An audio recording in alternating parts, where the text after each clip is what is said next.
this is your trigger. This is your trigger spring, and you want to put these together. So you should end up like that. So there's your trigger with your trigger spring.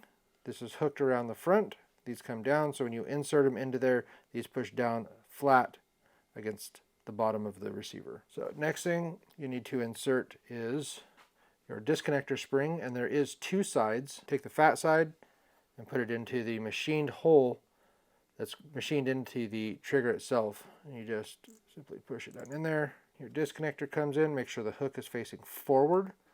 Line up your pin holes, and then that should sit in there just like that. Now that this is assembled, we just drop it right down into the lower receiver. Put these two in on the back side of here.